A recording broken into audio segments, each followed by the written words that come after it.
হাজরিন গভীর মনোযোগ দিয়ে শুনতে হবে রে মুসলমান। আমার আল্লাহ এমন এক নবীর উম্মত আপনাকে আমাকে বানাইয়াছেন, যেই নবী হইলেন সর্বশেষ নবী, খাতামুন নবিয়িন।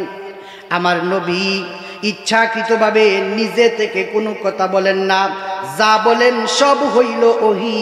আমার আল্লাহ যা বলতে বলেন তাই তিনি বলেন। জোরে বলেন সুবহানাল্লাহ। মক্কার কাফেররা রাসূলের কালেমার দাওয়াত দেওয়া যখন শুরু করে দিয়েছেন, কালেমার দাওয়াত দেওয়ার সময় কাফেররা রাসূলের উপরে নির্যাতন নিপীড়ন শুরু করে দিয়েছে। রাসূলের উপর নির্যাতন করে, এমন নির্যাতন, আমার নবী যখন নামাজ আদায় করার জন্য দাঁড়িয়ে যায়, নবীজির পেছনে গিয়ে আবু জেহেল একটা গামছা দিয়ে নবীজির গলা মুবারক পেছাইয়া দেয়। ও হাজরিন গভীর মনোযোগ দিয়ে শুনো রে, আমার নবী কেমনে দিনের দাওয়াত দিয়েছে। ওই আবু জেহেলের নবীজি নামাজের মধ্যে যখন দাঁড়াইয়া যায়, গামছা দিয়া নবীজির গলা মুবারক পেছাইয়া একেবারে শ্বাস রুদ্ধ করে দেয়। মাঝে মাঝে এমন হয়ে যায় রে মুসলমান, আমার নবী যখন নামাজের সাজদায় চলে যায়, উটের নারী ভুঁড়ি আমার নবীর গর্দানের উপর ছেড়ে দেয়। আমার নবীরে এমন কষ্ট দেয়, এমন কষ্ট দেয়, আমার নবীরে পেছন থেকে পাথর মারে, সামনে দিয়ে পাথর মারে, রক্ত দিয়ে রক্তাক্ত করে দেয় রে মুসলমান। এমন নির্যাতন আমার নবীকে করেছে আবু জেহেল। শুধুমাত্র নবীকে নির্যাতন করেছে তা না, নবীর যত সাহাবী ছিল যারা ঈমান আনয়ন করেছে, নবীর উপরে বিশ্বাস করেছে, নবীর উপরে আল্লাহর কালেমায়, এই কালেমায় বিশ্বাস করার কারণে সাহাবায়ে কেরামদের উপরে নির্যাতন শুরু করে দিয়েছে। নির্যাতনের স্ট্রিম রুলার ছালায় বেলাল, খাব্বাব, খুবাইব, এরকম যত নরম নরম সাহাবী ছিল, গরম গরম সাহাবী, সবাইরা নির্যাতন করে, নিপীড়ন করে।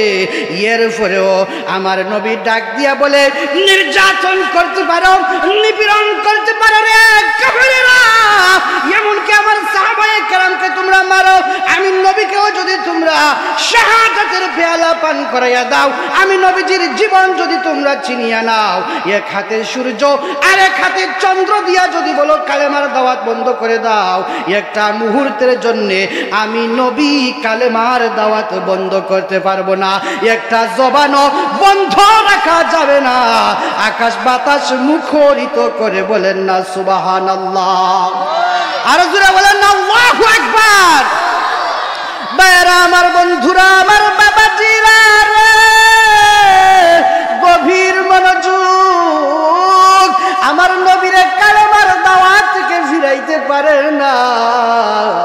এবার মক্কার কাফেররা, কাফেরদের সরদার আবু জেহেল বলে, রে মক্কার কাফেররা, এবার চলে যাও তোমরা মদিনায়।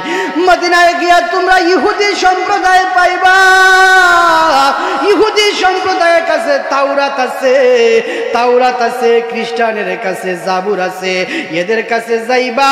এদের কাছে কিন্তু শেষ নবী যে আসবেন, আমার নবী কেমন হবেন, সুরত কেমন হবে, উনার আচরণ কেমন হবে, তাওরাত এবং জাবুরের মধ্যে নবীজির বর্ণনা আছে না নাই? আরো দূরে বলে না আছে না নাই? ভাইরা আমার, বন্ধুরা আমার, আবু জেহেল আবার পাঠিয়ে দিয়েছে মদিনায়। মদিনায় চলে গেছে কাফেররা, যাইয়া ডাক দিয়া বলে, ও মদিনার পাদ্রী গোন, ও মদিনার পাদ্রীরা শুনো রে, আমাদের মক্কা নগরে একজন নবীর আবির্ভাব হয়েছে। নিজেকে নবী দাবি করে কালেমার দাওয়াত দিয়ে এই সমস্ত কথাবার্তা বলেন। মদিনার কাফেররা ওই মক্কার কাফেরদের কথাবার্তা শুনিয়া তিনটা প্রশ্ন তাদেরকে দিল। তাদেরকে তিনটা প্রশ্ন দিয়া বলল, তোমরা এই তিনটা প্রশ্ন নিয়ে মুহাম্মদ সাল্লাল্লাহু আলাইহি ওয়াসাল্লামের কাছে চলে যাও। যদি এই তিনটা প্রশ্নের জবাব দিতে পারে, মক্কার কাফেররা রে বেয়াদবি কইরো না, তোমরা সবাই মিলে উনার হাতে কালেমা পড়ে মুসলমান হয়ে যাইও। আর জোরে বলেন না সুবহানাল্লাহ। শুধু তাই না রে কাফের, ও মক্কার কাফের গণ রে, তোমাদের কাছে আমানত হিসাবে বলে যে তোমরা কালেমার দাওয়াত করে বসে রইও না, ওই খবরটা আমাদেরকেও দিও রে। ওই খবরটা যদি আমাদেরকে দাও, আমরাও মক্কায় গিয়া ওই নবীর হাতে কালেমা পড়ে মুসলমান হয়ে যাব। আরো জোরে বলেন না সুবহানাল্লাহ। ভাইরা আমার, বন্ধুরা আমার, তিনটা প্রশ্ন নিয়ে নবীজির কাছে চলে এসেছে কাফের। আবু জেহেল সরদার হইয়া নবীজির কাছে তিনটা প্রশ্ন নিয়ে এসে গেল, ইয়া রাসূলুল্লাহ, ইয়া হাবিবাল্লাহ। এভাবে তো আর বলে না, ও আব্দুল্লাহর ছেলে মুহাম্মদ ভাতিজা, তুমি তো কালেমার দাওয়াত দেও, এই বলো সেই বলো, তোমার কাছে নাকি জিবরাইল আসে, তোমার কাছে নাকি আল্লাহ রাব্বুল আলামিন ওহী পাঠায়। তুমি যদি সত্যি মুসা আলাইহিস সালামের মতো নবী হো, তোমার কাছে তিনটা প্রশ্ন নিয়ে আসলাম, এই তিনটা প্রশ্নের উত্তর যদি দিতে পারো, তিনটা প্রশ্নের উত্তর দিলে সঙ্গে সঙ্গে কালেমা পড়ে মুসলমান হয়ে যাব, একটা জবানও বন্ধ রাখবেন না। আবু জেহেলে কি এই প্রশ্নগুলা নিয়ে এসেছে মুসলমান হওয়ার জন্যে নাকি রসুলকে আটকানোর জন্য? মুসলমান হওয়া তার অন্তরে নাই, আমার নবীরে আটকাইতে চাই। এখনো পর্যন্ত সমাজের মধ্যে দেখবেন কিছু মানুষ আছে ইমাম সাহেবকে ভুল ধরতে চায়, ইমাম সাহেবরে আটকানোর জন্য বিভিন্ন প্রশ্ন বানায়, আছে না নাই? দরকার হইলে মাদ্রাসা, রানীগঞ্জের মাদ্রাসায় প্রিন্সিপাল হুজুরে গিয়ে বলবে, হুজুর আমাদের ইমাম সাহেব হুজুর এই কথাটা বলেছে, ভুল না শুদ্ধ। হুজুরে তো আর জানে না, কেন জিজ্ঞেস করছে? হুজুরে তো জানে, জানার জন্য প্রশ্ন করেছে। ভাইয়েরা আমার, জানার জন্য যদি আপনি প্রশ্ন করেন সওয়াব আছে রে মুসলমান, কিন্তু কোনো মানুষকে মানহানি করার জন্য, কোনো মানুষকে আটকানোর জন্য যদি প্রশ্ন করা হয়, এর কারণে আমার আল্লাহ আপনার আমলনামার মধ্যে কবিরা গুনাহ লিপিবদ্ধ করে দিবে। জুড়ে বলেন নাউজুবিল্লাহ। নবীজির কাছে তিনটা প্রশ্ন নিয়ে এসেছে, গভীর মনোযোগ। প্রথম নাম্বার প্রশ্ন হইল নবী মুহাম্মদ, সবে বলেন সাল্লাল্লাহু আলাইহি ওয়াসাল্লাম। নবীজির নাম নিলে প্রথমবার যখন নবীজির নাম শোনা হয় সাল্লাল্লাহু আলাইহি ওয়াসাল্লাম বলা ওয়াজিব, এর পরে যতবার শোনা হবে সাল্লাল্লাহু আলাইহি ওয়াসাল্লাম পড়া মুস্তাহাব। প্রথমবারে পড়ে নিলাম, এরপরে আপনাদের যাদের মনে আসবে নবীজির নাম নিলে মাঝে মাঝে সাল্লাল্লাহু আলাইহি ওয়াসাল্লাম পড়বেন। নবীজির নাম নিলে আপনাদের কষ্ট হয়, সাল্লাল্লাহু আলাইহি ওয়াসাল্লাম পড়লে কষ্ট হয়। অনেকে তো এমনও আছে নবীজির নাম নিলে নবীজির শানে দুরূদ পড়লে তাদের চুলকানি শুরু হয়ে যায়, আছে না নাই? চুলকানি হইলে হবে, কারণ আমার নবী হচ্ছেন রাহমাতুল লিল আলামিন। আল্লাহ বলেন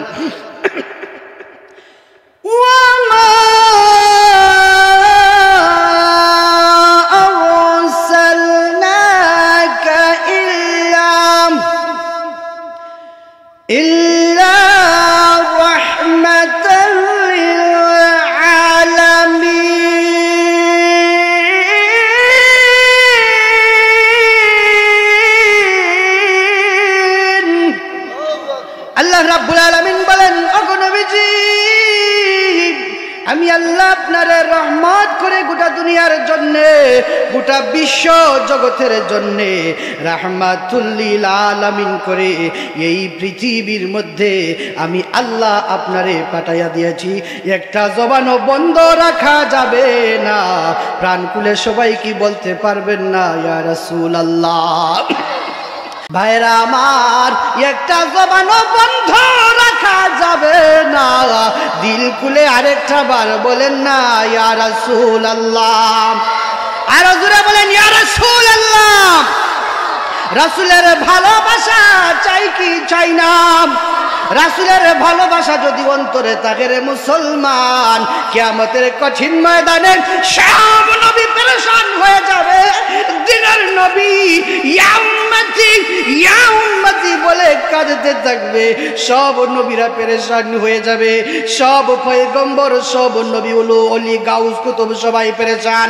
রব্বি নফসি ইয়া নফসি ইয়া নফসি বলে কান্দে একজন মাত্র নবী, যেই নবী উম্মতের জন্য কান্দে, উম্মতের জন্য কান্দে, আরশের পায়ার মধ্যে পড়ে সেজদা দিয়ে কাঁদতে দেখে, আল্লাহ আমার উম্মতরে মাফ করে দাও, ও আল্লাহ আমার উম্মতের কি অবস্থা হবে। আমার আল্লাহ ডাক দিবেন, বন্ধু রে বন্ধু, ইরফা রাসাক, আল্লাহু আকবার। আমার আল্লাহ ডাক দেয়, বন্ধু রে, দুনিয়ায় তুমি তোমার উম্মতের জন্য দিন প্রতিষ্ঠা করার জন্য কত রক্ত দিয়েছ, কাফেররা তোমারে কত অত্যাচার করেছে, নির্যাতন করেছে। তায়েফের ময়দানে ওই দুষ্ট কাফেররা ছোট ছোট বালকদেরকে লেলিয়ে দিয়েছে, কাফেররা তোমারে পাথর মেরেছে, পাথর দিয়ে রক্তাক্ত করে দিয়েছে, রক্তাক্ত করতে করতে আপনারা বেহুশ করে দিয়েছে। তায়েফের ময়দানে শুধু নয়, উহুদের প্রান্তরে পর্যন্ত আপনারে কাফেররা আপনার দান মুবারক শহীদ করে দিয়েছে। ইয়া রাসূলুল্লাহ, ইয়া হাবিবাল্লাহ, আজকের এই দিন হাশরের কঠিন ময়দানে আপনি আর কাঁদতে হবে না, আপনার মাথা উঠান, আপনার মাথা উঠাইয়া ওয়াসআল তুতাহু, আজকে আপনি আমার কাছে যা চাইবেন নবী গো, আপনার সব চাওয়া পূরণ করা হবে।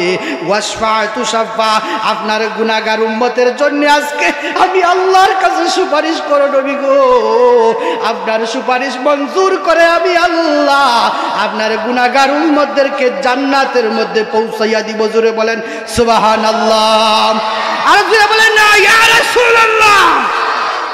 রাসূলের শাফায়াত চাই কি চাই না? শাফায়াতে বিশ্বাস আছে মুসলমান?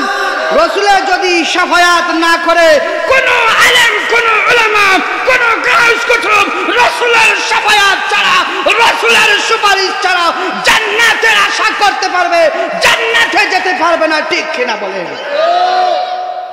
হাজিরিন, বলতেছিলাম দিনের নবী রাহমাতুল লিল আলামিনকে আটকানোর জন্য কাফেররা এত পন্থা শুরু করে দিয়েছে। মদিনায় গিয়েছে, মদিনা থেকে মক্কায় এসেছে, কয়টা প্রশ্ন সাথে আনছে? আরো জোরে মনে আসেনি কয়টা? 3টা প্রশ্নের মধ্যে প্রথম নাম্বারের প্রশ্ন হইল, নাম্বার 1, ওগো নবীজি, আপনি যদি সত্যি মুসা আলাইহিস সালামের মতো নবী হয়ে থাকেন, তাহলে আপনি বলেন ওই গুহাবাসী কারা, আসহাবে কাহাফ, এদের পরিচয়টা আপনি দেন, এরা কতজন ছিল, এখন বর্তমানে এদের অবস্থা কি আছে? জোরে বলেন না সুবহানাল্লাহ। 2 নাম্বারের যে প্রশ্ন করেছেন, ওগো নবীজি, আপনি যদি সত্যি একেবারে সত্যিকারের নবী যদি আপনি হয়ে থাকেন, তাহলে আপনি বলেন জুলকারনাইন কে ছিল? জুলকারনাইন, উনার পরিচয় দেন। 3 নম্বরে প্রশ্ন হইল রূহ, মানুষের যে রূহ আছে, মানুষের দেহের মধ্যে রূহ আছে না নাই? রূহ আছে না নাই? বলে রূহ জিনিসটা কি?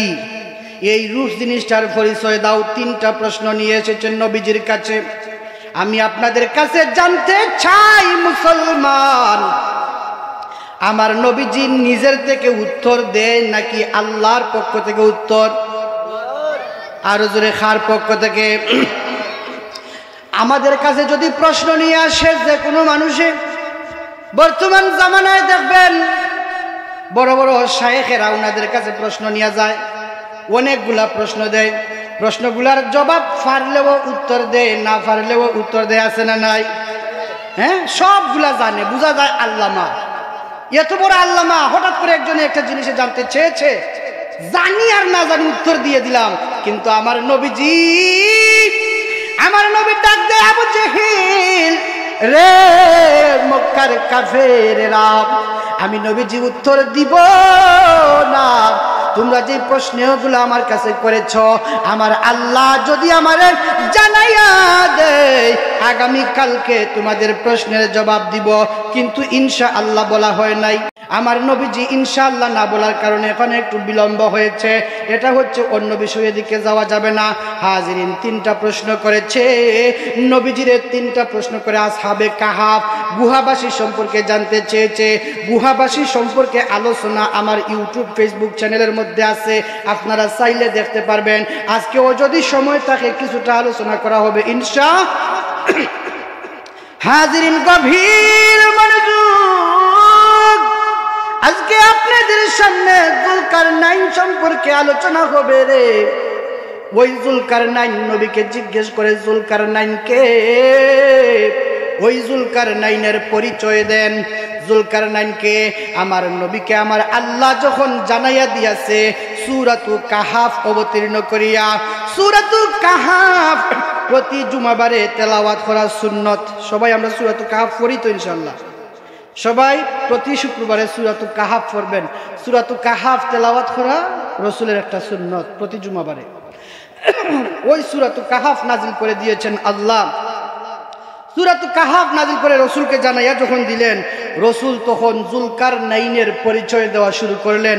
যুলকারনাইন হইলেন এমন একজন বাদশা ছিলেন, আল্লাহ রাব্বুল আলামিন এই গোটা পৃথিবীর মধ্যে চারজন বাদশা পৃথিবীর মধ্যে আমার আল্লাহ বানিয়েছেন। 4 জনের মধ্যে হচ্ছেন মুসলমান 2 জন, কাফের 2 জন, মুসলমান 2 জন, কাফের 2 জন। এই 4 জন বাদশা সপ্ত একলিম সারা দুনিয়া শাসন করেছে। এই 4 জনের মধ্যে প্রথম মুসলমানদের মধ্যে 2 জন হলেন, একজন হলেন নবী সুলাইমান আলাইহিস সালাম, যিনি বাতাসের উপরে ভর করে চলতে পারতেন। গোটা দুনিয়া একেবারে পশু পাখি গাছপালা পিপিলিকা পর্যন্ত উনার ভাষা বুঝতো, উনি সবার ভাষা বুঝতেন। উনি প্রত্যেকটা মানুষকে, আপনার মানুষ জিন ইনসান সাগর মহাসাগরের সব কিছুকে একদিন দাওয়াত খাওয়ানোর চেষ্টা করেছিলেন, কিন্তু দাওয়াত খাওয়াইতে পারেন নাই। রিজিকের মালিক একজন, তিনি কে? আল্লাহ। উনি চেয়েছিলেন গোটা দুনিয়ার সব মানুষকে একদিন মেহমানদারি করাবেন, গোটা দুনিয়ার বাদশাহ হইতে পারে, কিন্তু খাওয়ানোর ক্ষমতা নাই। একজন হলেন নবী সুলাইমান, আরেকজন হইলেন যুলকারনাইন। এই 2 জন নবী সুলাইমান আর যুলকারনাইন মুসলমানদের মধ্যে এই 2 জন গোটা দুনিয়া শাসন করেছেন। গোটা দুনিয়ার মানুষেরা তাদের কর্তৃত্ব মেনে নিয়েছিল। কাফেরদের মধ্যে 2 জন, একজন হচ্ছেন নমরুদ বিন কেনান। নমরুদ বিন কেনানের কথা গোটা দুনিয়ার মানুষ শুনেছিল। আরেকজন হইল বখতে নসর। এই 4 জন, মুসলমান 2 জন, কাফের 2 জন, এই 4 জনের কথা গোটা দুনিয়ার মানুষ শুনেছিল। জুড়ে বলেন আল্লাহু আকবার। বর্তমানে কিন্তু গোটা দুনিয়ার, আমেরিকা বলেন, ইউরোপ বলেন, কোন দেশের প্রেসিডেন্টের কথা সারা দুনিয়ার মানুষে শুনে না, আছে না নাই? গোটা দুনিয়ার মানুষে শুনে না, কিন্তু ওই সময়ে সবাই শুনেছিল। এর মধ্য থেকে 4 জনের মধ্য থেকে একজন হচ্ছে যুলকারনাইন। ওই যুলকারনাইন সম্পর্কে জানতে চেয়েছে, রাসূলের কাছে প্রশ্ন করে দিয়েছে, কিন্তু উনি হইলেন অনেক আগের। উনি নবী ছিলেন নাকি ওলি ছিলেন এই বিষয়েও মতবাদ আছে। উনি অনেক আগের একজন মানুষ ছিলেন। এখন উনার সম্পর্কে রাসূল কিভাবে জানবেন যদি আল্লাহ না জানাইয়া দেন? এখন আমার আল্লাহ সূরাতুল কাহাফ নাযিল করিয়া ওই ব্যক্তি সম্পর্কে জানাইয়া দিলেন যুলকারনাইন। উনার আসল নাম হইল বাদশা সিকান্দার। আমরা অনেকে বাদশা সিকান্দারের নাম শুনেছি কি শুনি নাই? শুনেছি। ভাইরা আমার, বন্ধুরা আমার, গভীর মনোযোগ দিয়া শুনতে হইবে রে মুসলমান। ওই বাদশা যুলকারনাইন সম্পর্কে রাসূলের কাছে জানতে চায়, ও নবীজি ওই যুলকারনাইনের পরিচয় দেন। আমার নবী তখন কুরআন শরীফের ভাষায় জানাইয়া দেন, মক্কার কাফেরেরা রে, ওই বাদশা যুলকারনাইন হইল গোটা দুনিয়ার আয়ত্ত, গোটা দুনিয়ার কর্তৃত্ব আল্লাহ যাকে দান করেছিলেন ওই বাদশা যুলকারনাইন একেবারে সূর্য যখন অস্ত যায় যেই জায়গায়, একেবারে পৃথিবীর পশ্চিম প্রান্তে চলে গেছে, পৃথিবীর পশ্চিম প্রান্ত থেকে একেবারে পৃথিবীর পূর্ব প্রান্ত পর্যন্ত গোটা দুনিয়া সফর করেছে, এমন কোন জায়গা নাই দুনিয়ার এমন কোনো জায়গা নাই যেই জায়গার মধ্যে জুলকারনাইনের পদচারণা হয় নাই। একেবারে আমাদের দেশ, একেবারে ভারতীয় উপমহাদেশ পর্যন্ত, বাংলাদেশ, ভারত, পাকিস্তান সব জায়গায় তোনার বিচরণ রয়েছে। এদিকে পর্যন্ত তিনি এসেছেন, ইসলামের দাওয়াত দিয়েছেন, মানুষদেরকে কালেমার দাওয়াত দিয়েছেন। যারা কালেমা পড়েছে এদের জীবন ধন্য হয়ে গেছে। উনাকে দেখলেই পরে মানুষে, উনার এত শক্তি ছিল, এত ক্ষমতা ছিল, উনার সঙ্গে যুদ্ধে পারা কোনো মানুষের পক্ষে সম্ভব ছিল না। ভাইরা আমার, বন্ধুরা আমার, ওই জুলকারনাইন যখন গোটা দুনিয়া সফর করা শুরু করে দিলেন, ভারতবর্ষ থেকে এবার আরেকটু আগাইতে আগাইতে একটা সাগরের পাশে চলে গেলেন। সাগরের পাশে যাইয়া একটা প্রজাতি দেখতে পাইলেন। এই প্রজাতির উপরের অংশ মানুষের মতো, নিচের অংশ মাছের মতো। উপরের অংশ মানুষের মতো, নিচের অংশ মাছের মতো। জুলকারনাইন ওইগুলারে জিজ্ঞেস করে, তোমরা কি মানুষ নাকি আর কি? কিন্তু দেখা গেল এরা তেমন কথা বলতে পারে না, এদের আকল জ্ঞান তেমন নাই। জুলকারনাইন বুঝতে পারলেন এরা মানুষ নয়, এদেরকে ছেড়ে দিলেন। নবীজি আরো সামনে যায়, আরো সামনে যাইতে যাইতে দুইটা পর্বতের পাশে, দুইটা পর্বতগিরির মাঝখানে চলে গেছে। জুলকারনাইন যখন দুইটা পর্বতের মাঝখানে চলে গেছে রে, ওইখানে গিয়ে কিছু মানুষ দেখতে পাইল। ওই মানুষেরা খুব সুন্দর, মানুষেরা খুব সুন্দরভাবে কথাবার্তা বলতে পারে, তাদের ব্যবহারও সুন্দর, আচার আচরণ সুন্দর। এরা নবী জুলকারনাইনকে পাওয়ার পরে উনারে সাদরে গ্রহণ করে নিয়েছে, জুলকারনাইনকে আপ্যায়ন করেছে, খর দিয়েছে, ট্যাক্স দিয়েছে, সব কিছু দিয়েছে। বলেছে আপনি যেটা বলবেন আমরা মানি, সব কিছু মানি। কিন্তু একটা বিষয় হয়েছে, জুলকারনাইন প্রথমে এদের ভাষা বুঝতে পারেন নাই। পরিপূর্ণভাবে 6-7 মাস থাকার পরে এদের ভাষাটা উনি শিখলেন। ভাষা শিখার পরে জুলকারনাইন যখন তাদের আত্মীয় মানে অতিথি হয়ে গেছেন, এবার তারা বিদায়ের পালা যখন হয়ে যাবে, ওই সময় জুলকারনাইনকে ডাক দিয়ে বলে, পয়গম্বর জুলকারনাইন, ও আল্লাহর পক্ষ থেকে প্রেরিত বাদশাহ, আপনার গোটা দুনিয়ার মানুষের মানে সম্মান দেয়। আমার আল্লাহ আপনার এত শক্তি দিয়েছে, আপনার বিরুদ্ধে কেউ বিরুদ্ধাচরণ করতে পারে না। কিন্তু আমরা একটা সমস্যার মধ্যে পড়ে গিয়েছি। কি সেই সমস্যা? ওই যে দেখেন দুইটা পর্বত আছে, ওই পর্বতের মাঝ দিকে একটা গিরিপথ আছে। ওই গিরিপথ থেকে মাঝে মাঝে এক শ্রেণীর দানব বের হয়ে আসে। ওই গিরিপথ থেকে এক শ্রেণীর দানব বের হয়ে আসে।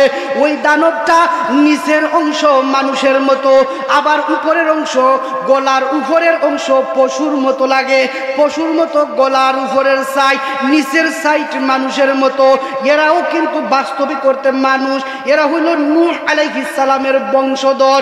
এদেরকে কোরআনের ভাষায় যাদেরকে বলা হয় ইয়াজুজ ওয়া মাজুজ মুফসিদুনা ফিল আরদ। আল্লাহু আকবার বলেন, আরো জবান খুলে বলেন আল্লাহু আকবার। ভাইরা আমার, বন্ধুরা আমার, গভীর মনোযোগ দিয়ে শুনো রে মুসলমান। ওই মুফসিদুনা ফিল আরদি ইয়াজুজ আর মাজুজ এরা মাঝে মাঝে বের হয়ে ওই নগরের মধ্যে চলে আসে। নগরের মধ্যে আসিয়া মানুষ যারা আছে, যারা সাধারণভাবে স্বাভাবিক মানুষ, এদের বাড়ি ঘরের মধ্যে যত রকমের খাবার দাবার থাকে, পশু পাখি থাকে, সবগুলারে নিয়ে যায়, সবগুলা তারা নিয়ে যায়। কিন্তু যখন নিয়ে যায় এরা প্রতিবাদ করতে পারে না, কারণ তারা হইল সংখ্যায় অনেক, এদের সংখ্যাটা অনেক বেশি। ইয়াজুজ আর মাজুজ এদের সংখ্যা হইল অপরিসীম, এদের সঙ্গে যুদ্ধ করে খুলিয়ে ওঠা সম্ভব না। এরা সংখ্যায়ও বেশি, আবার বিরাট আকৃতির, বিশাল বিশাল দানবের মতো লাগে। এরা বিশাল বিশাল দানবের মতো। জুলকারনাইনকে যখন এই বিষয়টা তারা অবগত করলো, ও নবী জুলকারনাইন, আমাদের মনে হয় আপনার যত সৈন্য সামন্ত আছে, আপনার তো অনেক শক্তি আছে, আপনি একটা প্রাচীর বানাইয়া দেন না কেন? আমাদেরকে যদি আপনি একটা ওই গিরিপথের মাঝখানে একটা প্রাচীর বানাইয়া দেন, ওই প্রাচীর যদি বানাইয়া দিতে পারো রে জুলকারনাইন, আমাদের মনে হয় আমরা আত্মরক্ষা করতে পারবো, আমাদেরকে আর এরা আক্রমণ করতে পারবে না। নবী জুলকারনাইন বলেন, আমার কোনো ক্ষমতা নাই রে জনগণ, আমার আল্লাহ আমারে যেই ক্ষমতা দিয়েছে, আল্লাহ প্রদত্ত ক্ষমতা বলে আমি জুলকারনাইন তোমাদের কথা মতো প্রাচীর বানাইয়া দিব। জোরে বলেন সুবহানাল্লাহ। হাজরিনে কারাম, গভীর মনোযোগ। এবার যখন জুলকারনাইন ওই প্রাচীর বানানোর জন্য কাজ শুরু করে দিলেন, প্রাচীর বানানোর জন্য কাজ শুরু করেন। 72 মাইল লম্বা, 72 মাইল লম্বা একটা প্রাচীর বানাইলেন। ওই প্রাচীর বানাইয়া ওই প্রাচীরটারে লোহা এবং তামা দিয়া সীসা ঢেলে মজবুত প্রাচীর তৈরি করে দিলেন। একেবারে আপনার একেবারে কয় গজ, 70 গজ উঁচা করে দিলেন। 70 গজ উঁচা। এর উপরে ওই যে ইয়াজুজ মাজুজ পাড়ি দিয়া আসতে পারে না। 70 গজ উপরে কিন্তু এরা উঠতে পারে না, এরা নিচু এর নিচে আছে। 70 গজ উঁচা, 72 মাইল লম্বা একটা প্রাচীর ইয়াজুজ মাজুজকে প্রতিহত করার জন্য জুলকারনাইন বানাইয়া দিলেন। বানাইয়া দিয়া জুলকারনাইন বলেন, ও দেশের জনগণ তোমরা শুনো রে, আমার আল্লাহর হুকুম যতদিন পর্যন্ত বলবৎ থাকবে এই ইয়াজুজ আর মাজুজ তোমাদের কোনো ক্ষতি করতে পারবে না। হাদিস শরীফের মধ্যে হযরতে আলী কাররামাল্লাহু ওয়াজহাহু থেকে একখানা হাদিস রওয়ায়াত আছে, ওই ইয়াজুজ আর মাজুজ সম্পর্কে। ওই ইয়াজুজ আর মাজুজ এমন ভাবে ওই যে ইয়াজুজ মাজুজকে পয়গম্বর জুলকারনাইন প্রাচীর দেওয়ার পর থেকে শুরু করে ওই ইয়াজুজ মাজুজগুলা ওই পৃথিবীর মধ্যে ঢুকার জন্য প্রতিদিন চেষ্টা করে, প্রতিদিন কিন্তু ঢুকার জন্য চেষ্টা করে। ওদের জিহ্বা কিন্তু বিশাল আকৃতির জিহ্বা। এই জিহ্বা দিয়ে তারা ওই যে দেয়ালটা আছে, দেয়ালটা সাটতে থাকে। ওই দেয়ালটারে সাটতে একেবারে ক্ষীণ করে দেয়, পাতলা করে দেয়। সারাটা রাত পর্যন্ত তারা দেয়ালটা সাটতে থাকে। সারাটা রাত সাটার ফলে দেখা যায় ওই দেয়ালটা পাতলা হয়ে যায়। তারা মনে মনে ভাবে আগামীকাল আমরা সকালবেলায় আসবো আর ওই দেয়ালটারে ভেঙে দিব, আর আমরা ওই পৃথিবীর মধ্যে ঢুকে যাব। আলী রাদিয়াল্লাহু তাআলা আনহু বলেন, প্রতিদিন এভাবে তারা চলে যায়। আবার যখন পরের দিন সাটার জন্য ভেঙে প্রবেশ করার জন্য আসে, দেখা যায় ওই দেয়ালটা আবার পুরো হয়ে গেছে। এইভাবে করতে করতে কিয়ামতের আগ পর্যন্ত তারা এইভাবে প্রচেষ্টা অব্যাহত রেখে দিয়েছে। মুসলমান, ইয়াজুজ আর মাজুজ এরা কিন্তু পৃথিবীর মধ্যে একদিন ঢুকে যাবে। আল্লাহর হাবিব রাহমাতুল লিল আলামিন বলেন, কিয়ামতের বড় আলামত হইল 10টা। কিয়ামতের অসংখ্য অগণিত আলামত আছে। এর মধ্যে বড় যে 10টা আলামত আছে, ওই 10টা আলামতের মধ্যে একটা আলামত হইল ইয়াজুজ আর মাজুজ মুফসিদুনা ফিল আরদ। ইয়াজুজ আর মাজুজ পৃথিবীর মধ্যে আসবে। ইয়াজুজ মাজুজ পৃথিবীর মধ্যে এসে ফিতনা তৈরি করে দিবে, ফাসাদ তৈরি করে দিবে, পৃথিবীর মানুষদেরকে মেরে ফেলবে। মারতে মারতে তারা এক সময় পাহাড়ের উপরে উঠে যাবে। পাহাড়ের উপরে উঠে তারা মানুষকে আর দেখতে পারবে না। তারা মনে করবে সারা দুনিয়া আমরা মানুষদেরকে মেরে একেবারে শেষ করে দিয়েছি। তারা যখন পাহাড়ের উপরে উঠে যাবে, নিশ্চিত হয়ে যাবে পৃথিবীর সব মানুষকে আমরা মেরে ফেলে দিয়েছি। কিন্তু আল্লাহর হাবিব রাহমাতুল লিল আলামিন বলেন, ওই ইয়াজুজ মাজুজেরা যখন পাহাড়ের উপরে উঠে যাবে, ওরা তো জানে না ওই সময়ে পৃথিবীর মধ্যে কার অবস্থান রয়েছে। ওই সময়ে আমার আল্লাহ দাজ্জাল নামক একটা কুখ্যাত কাফের আসবে, যে নিজেকে খোদা দাবি করবে। ওই দাজ্জালকে হত্যা করার জন্য আল্লাহ রাব্বুল আলামিন ইমাম মাহদি আলাইহিস সালামের মাধ্যমে হযরতে ঈসা আলাইহিস সালামকে পৃথিবীর মধ্যে নাজিল করবেন। ঈসা আলাইহিস সালাম থাকা অবস্থায় ইয়াজুজ মাজুজের আত্মপ্রকাশ হয়ে যাবে। গোটা দুনিয়ার মানুষদেরকে এরা মারতে থাকবে। মানুষেরা পাহাড়ের নিচে আশ্রয় নিবে। এরা যেহেতু বড়, বুঝতে পারবে না মানুষেরা মারা গেছে, মনে করবে সবাই মারা গেছে, এখনো কিছু বেঁচে আছে, এটা বুঝতে পারবে না। ঈসা আলাইহিস সালামও একটা পাহাড়ের কাছে আত্মগোপন করে আল্লাহর কাছে দোয়া করবেন, প্রভু ও দয়াল আল্লাহ, ও মাবুদ, আমার দুনিয়ায় পাঠাইলা, দাজ্জাল নামক কুখ্যাত কাফেরকে আমার মাধ্যমে হত্যা করে দিলা। যেই দাজ্জাল নিজেকে আল্লাহ বলে, প্রভু বলে নিজেকে স্বীকৃতি দিয়ে দিয়েছিল, নিজের এক হাতের মধ্যে জান্নাত আর এক হাতের মধ্যে জাহান্নাম রেখে দিয়েছিল, হাজার হাজার মানুষকে হত্যা করে দিয়েছে। এই দাজ্জালকে হযরত ঈসা আলাইহিস সালাম হত্যা করবেন। ঈসা আলাইহিস সালাম বলেন, আল্লাহ ওই দাজ্জালকে আমি হত্যা করলাম, কিন্তু এখন ইয়াজুজ মাজুজ পৃথিবীর মধ্যে এমন ফিতনা তৈরি করে দিয়েছে, আল্লাহ মানুষদেরকে মেরে পৃথিবীটা ধ্বংসস্তূপে তৈরি করে দিয়েছে। ও আল্লাহ, তোমার কাছে ফরিয়াদ, ইয়াজুজ আর মাজুজকে তুমি ধ্বংস করে দাও। আল্লাহর হাবিব শেষ নবী, শেষ পয়গম্বর রাহমাতুল লিল আলামিন বলেন, ঈসা আলাইহিস সালামের দুয়ার বদৌলতে আমার আল্লাহ বিরাট বড় একটা তুফান দিবেন, বিরাট বড় বর্ষণ দিবেন।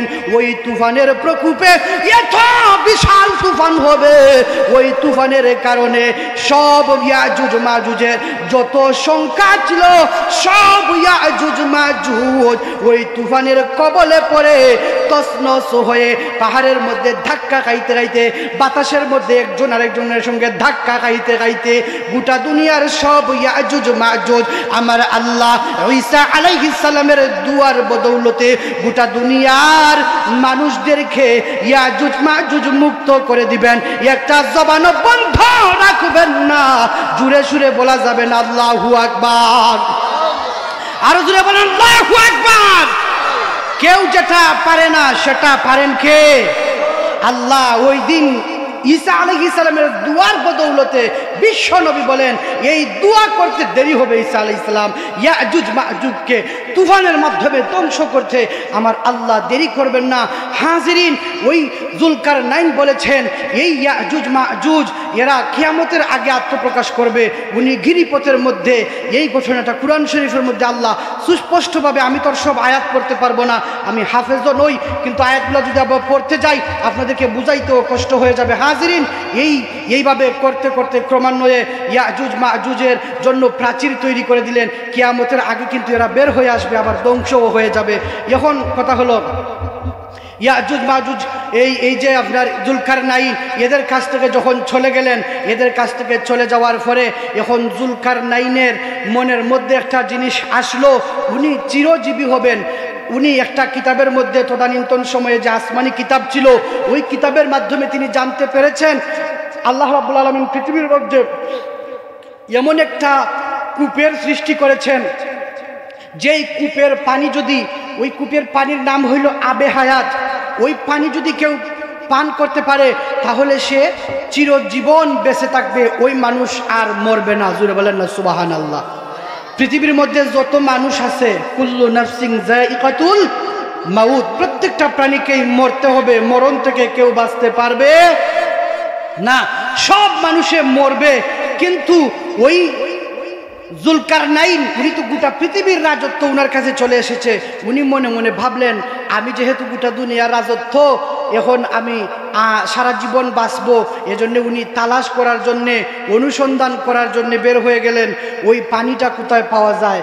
আবে হায়াতের পানি তিনি পান করবেন। আবে হায়াতের পানির সন্ধানে তিনি বের হয়ে গেলেন। সঙ্গে নিলেন হযরতে খিজির আলাইহিস সালাম। খিজির আলাইহিস সালাম ছিলেন হযরতে যুলকারনাইনের প্রধান উজির, এবং লুকমান হাকিম জুনার নামে একটা কুরআন শরীফের সূরা আছে, সূরাতুল লুকমান আছে না নাই? কুরআন শরীফ আমরা সবাই পড়ি তো ইনশাআল্লাহ, কুরআন শরীফ সবাই পড়ি। এই সূরাটি 130 পারা কুরআন শরীফের মধ্যে 114টা সূরা, 114টা সূরার মধ্যে একটা সূরা হলো লুকমান হাকিম। ওই লুকমান হাকিমও ছিলেন যুলকারনাইনের উজির। এই লুকমান হাকিম এবং আপনার খিজির আলাইহিস সালাম সহ 1000 সশস্ত্র বাহিনী নিয়ে তিনি আবে হায়াতের সন্ধানে চলে গেলেন। পৃথিবীর রাজ্য চালানোর জন্যে উনার মনোনীত আরেকজন বাদশাহ দিলেন। এবার যখন তিনি এই আপনার আবে হায়াতের সন্ধানে বের হয়ে গেলেন, আবে হায়াতের সন্ধানে বের হয়ে গিয়ে এখন তিনি কিভাবে আবে হায়াতের পানি পাবেন, পাওয়ার জন্যে সামনে অগ্রসর হয়ে যায়। হযরতে যুলকারনাইন যখন উনার মনের মধ্যে চলে আসলো আমি পৃথিবীর মধ্যে চিরঞ্জীবী হয়ে থাকবো সারা জীবন কিয়ামতের আগ পর্যন্ত আবে হায়াতের পানি পান করে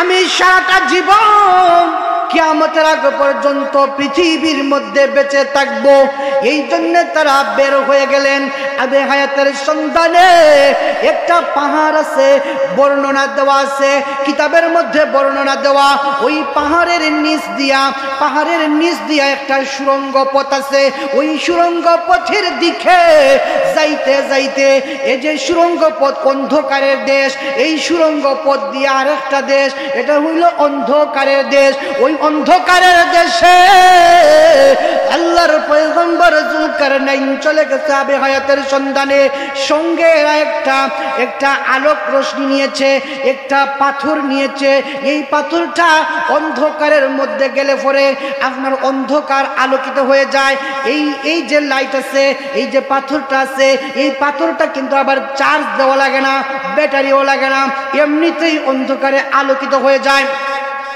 ওই যুলকারনাইন এবং খিজির আলাইহিস সালাম এই দুইজনে দুইটা পাথর নিয়ে অন্ধকারের দেশে ঢুকে গেছে দুইজন দুই দিকে ঢুকে গেছে একজনে কিন্তু আরেকজনকে আর পায় না ওই পাহাড়ের কাছে যাওয়ার পরে দুইজন থেকে বিচ্ছিন্ন হয়ে গেছে আরেকজনে আরেকজনের খুঁজে পায় না কিন্তু ওই পাহাড়ের গিরিপথের দিকে তারা ঢুকে গেছে ওই যুলকারনাইন যখন ঢুকে যাওয়ার পরে একেবারে দেখা যায় আর কোনো কিছু চিনা যায় না সামনে দেখা যায় একটা মুরগের খাবারের মতন দেখা যায় হাজার হাজার মুরগেরা গেউ গেউ করে মুরগ যেভাবে ডাকে মুরগগুলা ডাকতেছে যুলকারনাইন বলেন আমি কোথায় আসলাম রে মুরগেরা ডাকে কেন এই মুরগদের সঙ্গে তিনি কথা বলা শুরু করে দিলেন হে মুরগেরা তোমরা এখানে কি করো মুরগেরা বলে রে দুনিয়ার বাদশাহ যুলকারনাইন তুমি এখানে এসেছো কেন আল্লাহু আকবার মুরগেরা যুলকারনাইনকে চিনে সিনে উনার পরিচয় পেয়ে গেছে কারণ গোটা দুনিয়ার রাজত্ব উনার কাছে একবারে পশু পাখি সবাই উনার সম্পর্কে অবগত ওই মুরগেরা ডাক দেয়া বলে রে দুনিয়ার বাদশাহ যুলকারনাইন তুমি কেন এখানে এসেছো যুলকারনাইন ডাক দিয়ে বলে রে মুরগ তোরা দেখা যায় আমার সঙ্গে মানুষের মতো কথা বলো আমি এখানের মধ্যে এসেছি কিতাবের মধ্যে পেয়েছি আবে হায়াতের পানি পান করলে নাকি আমি সারাটা জীবন বাঁচতে পারবো মরবো না মুরগেরা ডাক দিয়া বলে রে যুলকারনাইন আমার আল্লাহ তোমারে গোটা দুনিয়ার রাজত্ব দিয়েছে গোটা দুনিয়ার রাজত্ব পেয়েও যেই ব্যক্তির মন ভরে না আবে হায়াতের পানি পান করিয়া দীর্ঘজীবী হইলে কি ওই ব্যক্তির মন ভরে যাবে একটা জবানও বন্ধ রাখবেন না মানুষেরা পৃথিবীতে সারা জীবন বাঁচবে কিনা মরবে যুলকারনাইন রে বলে যুলকারনাইন রে তোমার কিন্তু মাথাটা এই কি যে খেলে তুমি তো আবে হায়াতের পানি পান করতে চাও আমার আল্লাহ তোমার এত কিছু দিলেন তোমারে যা কিছু দিয়েছেন দুনিয়ার কোনো মানুষকে আর এত কিছু দেন নাই এর পরেও তোমার মন ভরে না তুমি গোটা দুনিয়া সারাটা জীবন বাঁচলেও তোমার মন ভরবে না আর তুমি কি জানো না দিন যত যায় পৃথিবীর বয়স শেষ হয়ে যায় পৃথিবীর মানুষেরা জাহান্নামমুখী হয় এরপরে আপনি যখন দুনিয়া থেকে বিদায় হবেন দেখবেন কিন্তু মানুষের গান বাজনার দিকে সয়লাভ হয়ে গেছে মানুষেরা ওয়াজ মাহফিলের দিকে বেশি মনোযোগ হবে না গান বাজনার দিকে বেশি মনোযোগ হবে হালালের দিকে আকর্ষণ বেশি থাকবে না হারামের দিকে আকর্ষণ বেড়ে যাবে মানুষেরা নিজের স্ত্রীকে রেখে জেনা ব্যভিচারে লিপ্ত হয়ে যাবে কিয়ামতের বড় বড় আলামত আপনি দেখতে পাইবেন ওই সময়ে আপনি আপনার ঈমানটাকে কতটুকু রাখতে পারবেন আমি আপনাকে পরামর্শ দেই মুরুকের রাজা বলে আপনি এই আশাটা বাদ দিয়া দুনিয়ায় চলে যান এই আশাটা আপনার করাটা উচিত নয় দুনিয়ার আশা ছেড়ে দেন আমার আল্লাহ আপনারে যতদিন হায়াত দিয়েছেন এই হায়াতের উপরে সন্তুষ্ট থাকুন আমার আল্লাহ আপনার উপরে খুশি থাকবেন আমার আল্লাহ দুনিয়াতে আমাদেরকে যতদিন হায়াত দিয়েছেন আমরা সবাই এই হায়াতের উপর খুশি না বেজার? সবাই হায়াতের উপরে খুশি। যতদিন হায়াত হোক আমার আল্লাহ আমাদেরকে যতটুকু রিজিক দিয়েছেন, যেই অবস্থায় রেখেছেন ওই অবস্থায় শুকরিয়া আদায়ের দরকার আছে না নাই? শুকরিয়া আদায় করতে হবে। পারস্যের কবি শেখ সাদি রহমতুল্লাহি আলাই, উনি একজন বিখ্যাত ফার্সি কবি। উনি হইলেন গোটা বিশ্ব কবি। উনার অভাব দারিদ্রতা দেখা দিয়েছে, উনার পায়ের মধ্যে স্যান্ডেল নাই। মনে মনে ভাবলেন আমি এত গরিব হয়ে গেলাম, বিখ্যাত একজন কবি, আমি আমার পায়ের মধ্যে জুতা নাই বলে বলে যখন বের হয়ে গেলেন, রাস্তার মধ্যে একজন ফকির পাইলেন, ভিক্ষুক ভিক্ষা করে। ওই ভিক্ষুকের দুইটা পা নাই। সুবহানাল্লাহ। শেখ সাদি ডাক দিয়া বলে, আল্লাহ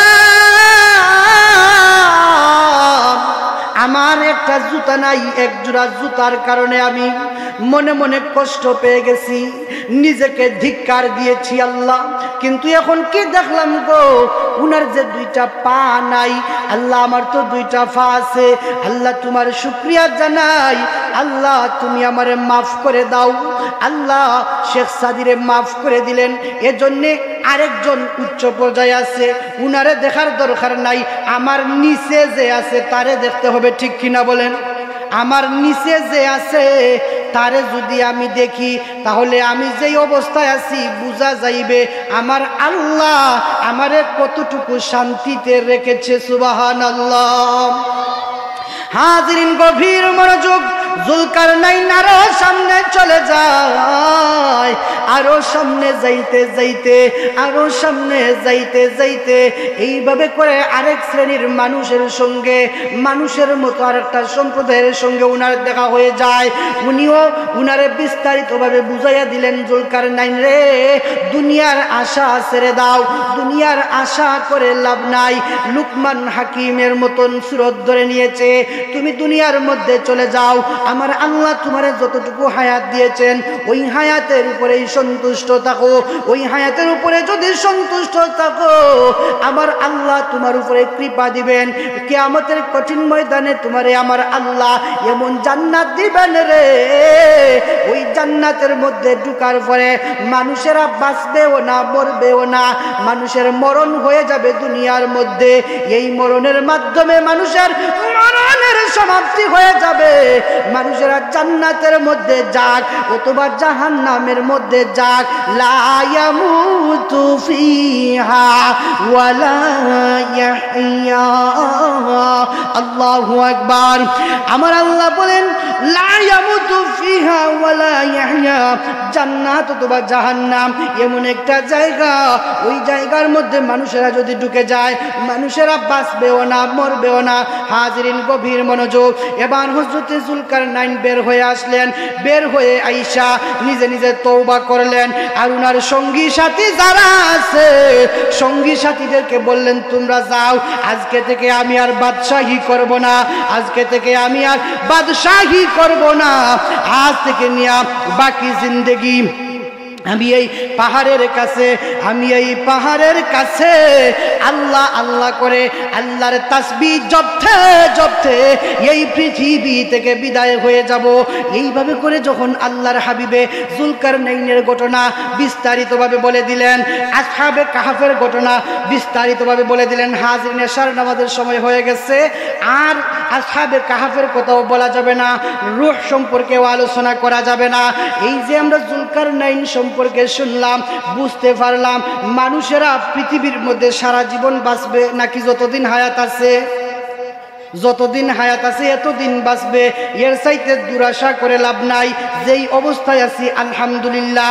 এই জুলকারনাইনের ঘটনা যখন রসুলে বিস্তারিতভাবে বলে দিলেন, কিছু মানুষ যারা আবু জেহেল সঙ্গে নিয়ে এসেছিল, কেউ কেউ বলে রসুল তো যা বলছেন সব ঠিক আছে, তাওরাত এবং জাবুরের মধ্যে হুবহু বর্ণনা, অতএব বোঝা গেল সঠিক আছে, রসুলের উপরে ঈমান আনা যায়। কিছু মানুষ ওই সময় সঙ্গে সঙ্গে কালেমা পড়ে নিল, লা ইলাহা ইল্লাল্লাহু মুহাম্মাদুর রাসূলুল্লাহ সাল্লাল্লাহু আলাইহি ওয়াসাল্লাম কিছু মানুষ মুসলমান হয়ে গেল আর যার অন্তরে খাতামাল্লাহু আলা কুলুবিহিম যার অন্তরে আমার আল্লাহ মুহর মেরে দিয়েছে আবু জেহেলে ডাক দিয়া বলে রে বাতিজা মুহাম্মদ এতদিনে বুঝতে পারলাম মুসা আলাইহিস সালামের চাইতে আরো বড় জাদুকর হইলাই আমার বাতিজা মুহাম্মদ। জোরে বলেন নাউজুবিল্লাহ।